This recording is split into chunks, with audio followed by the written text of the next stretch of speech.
આપણે બધા ક્યારેક ને ક્યારેક એવું વિચારીએ છીએ ખરું ને કે આ જીવન પછી શું અને એના માટે કોઈ તૈયારી કઈ રીતે કરી શકે આ એક એવો વિષય છે જે આપણને વર્તમાન જીવન વિશે ફરીથી વિચારવા માટે મજબૂર કરે છે તો આ આખી વાત એક સવાલથી શરૂ થાય છે બારડોમાં કોઈ સાચા નિર્ણયો કેવી રીતે લેશે આ એક એવો સવાલ છે જેનો જવાબ લગભગ અશક્ય જેવો લાગે નહીં કારણ કે એક એવી અવસ્થા છે જેના વિશે આપણે બહુ ઓછું જાણીએ છીએ પણ એનો જવાબ એક કદાચ એવો છે જેની આપણે કલ્પના પણ ન કરી હોય જવાબ છે નિર્ણય લેનાર કોઈ નહીં પણ તેની આદતો હશે આ એક વિચાર આ આખા વિશ્લેષણના કેન્દ્રમાં છે મતલબ કે એ સમયે આપણી બુદ્ધિ નહીં પણ આપણી રોજિંદી આદતો જ બધું નક્કી કરશે તો ચાલો આ વાતને બરાબર સમજવા માટે પહેલાં એ સમજીએ કે આ બારડો છે શું એને કોઈ જગ્યા તરીકે નહીં પણ અસ્તિત્વની એક અનોખી અવસ્થા તરીકે જોવાનો પ્રયત્ન કરીએ જુઓ બારડો કોઈ એવી જગ્યા નથી જ્યાં કોઈની હોશિયારી કે ચાલાકી કામ આવે ના એ તો બસ આપણા પોતાના મનનું એકદમ સીધું પ્રતિબિંબ છે જેવું મન એવો બારડો એને સમજાવવા માટે અમુક ખૂબ જ સરસ ઉપમાઓ આપવામાં આવી છે કલ્પના કરો કે બારડો એક અરીસો છે અથવા એક એવો સાઉન્ડ ચેમ્બર જ્યાં ફક્ત આપણા જ વિચારોનું પડઘું પડે અથવા તો એક એવો મૂવી સેટ જે ખાસ આપણા મનના પડઘા પાડવા માટે જ બનાવવામાં આવ્યો હોય એટલે એ સમજવું ખૂબ જરૂરી છે કે બારડો શું નથી એ કોઈ એસ્કેપ રૂમ નથી જેને આપણે બુદ્ધિથી ઉકેલી શકીએ કોઈ તર્કનો કોયડો નથી કે કોઈ કોર્ટરૂમ પણ નથી જ્યાં દલીલો ચાલે ના એ તો એક અરીસો છે એક પડઘો છે આપણી આદતોનું જ એક પ્રતિબિંબ એટલે કે પડકાર બહાર નથી પણ આપણી અંદર જ છે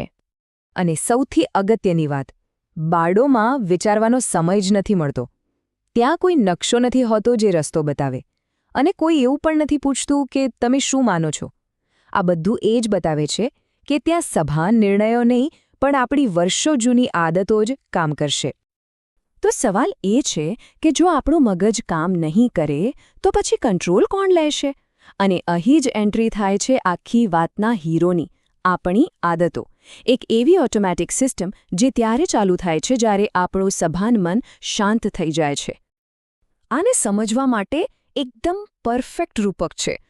આપણી આદતો એ આપણા આત્માનું ઓટોપાઇલટ છે અને બારડો એ એવો સમય છે જ્યારે આ ઓટોપાઇલટ જ બધું સંભાળી લે છે આનાથી વધુ સ્પષ્ટ રીતે કદાચ ન સમજાવી શકાય ચાલો અનેક ઉદાહરણથી સમજીએ ધારો કે કોઈની આદત સતત ડર અને ચિંતા કરવાની છે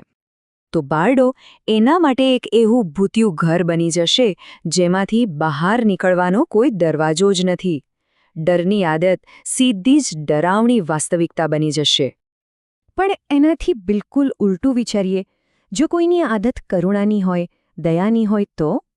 તો એ કરુણાનું સ્પંદન અગરબત્તીના ધુમાડાની જેમ એકદમ સહેજતાથી ઉપરની તરફ જશે કેટલો સુંદર વિચાર છે નહીં અહીં બીજા બે ઉદાહરણો છે જેમ કે જો કોઈની આદત મૂંઝવણભરી પરિસ્થિતિમાં પણ સમર્પણ ભાવ રાખવાની હોય તો એના માટે અચાનક છુપાયેલા દરવાજા ખુલી શકે છે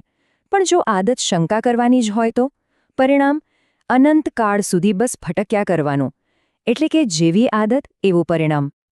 તો આ બધું જાણીને એવું લાગે કે બધું તો આદતો પર જ છે તો પછી તૈયારી કઈ રીતે કરવી અને અહીં જ આપણે ભવિષ્યમાંથી પાછા વર્તમાનમાં આવી જઈએ છીએ કારણ કે અસલી તૈયારીનું મેદાન એ ભવિષ્ય નથી એ તો અત્યારની દરેક ક્ષણ છે અને આ જ આખી વાતનો સાર છે પસંદગી કરવાનો સમય ત્યારે નહીં આવે એ તો અત્યારે જ છે આપણે જે પણ આદતો કેળવવા માંગીએ છીએ તેની શરૂઆત આજથી અત્યારથી જ કરવી પડશે એને ટાળી ન શકાય આપણે જે રોજિંદો અભ્યાસ કરીએ એનો મતલબ ખાલી સારા બનવાનો નથી એનાથી કંઈક વધુ ઊંડું છે એ એક પ્રેક્ટિકલ તૈયારી છે એ તૈયારી છે એ રસ્તો કોતરવાની જેના પર પાછળથી ગાડી દોડવાની છે શું જબરદસ્ત વાત છે આપણે રોજ જે પણ કરીએ છીએ એનાથી અજાણતા જ ભવિષ્યનો એક રસ્તો તૈયાર થઈ રહ્યો છે તો આ બધી ચર્ચા પછી આપણે એને એકદમ સરળ અને પ્રેક્ટિકલ રીતે જીવનમાં કઈ રીતે ઉતારી શકીએ એક એવી સલાહ જે આટલા મોટા વિચારને એક નાનકડી રોજિંદી ક્રિયામાં બદલી નાખે જુઓ આ કેટલું સરળ છે પહેલું, રોજબરોજની કોઈ એક નાની ક્રિયા પસંદ કરો, કંઈ પણ હોઈ શકે. બીજું, એ ક્રિયાના સ્પંદનને ઊંચું લઈ જાઓ, એને બસ એમ જ કરવા ખાતર ન કરો. ત્રીજું, એને પવિત્ર બનાવો. અને ચોથું, એને એટલા ધ્યાનથી કરો કે એ ચમકી ઉઠે. ખૂબ જ સાદો પણ એટલો જ શક્તિશાળી વિચાર. આ બધાની પાછળનો સિદ્ધાંત એકદમ સ્પષ્ટ છે. જે વસ્તુનું આપણે વારંવાર પુનરાવર્તન કરીએ છીએ તે જ આપણે બની જઈએ છીએ. આપણી રોજની નાની નાની ક્રિયાઓ જ આપણું વ્યક્તિત્વ ઘડે છે. અને આપણે જે બનીએ છીએ એ જ વ્યક્તિત્વ બારડોમાં આપણી આગળ ચાલે છે, આપણને રસ્તો બતાવવા માટે. વિચાર કરો, આપણી જ આદતો આપણી ગાઈડ બનશે. અને એટલે જ આ વિશ્લેષણ આ એક અંતિમ વિચાર સાથે પૂરું થાય છે. તેને એવો કોઈ બનાવો જેની પાછળ ચાલવા જેવું હોય. આ એક એવો સવાલ છે જે આપણને આપણા જીવન અને આપણી આદતો વિશે ઊંડાણપૂર્વક વિચારવા પર મજબૂર કરી દે છે.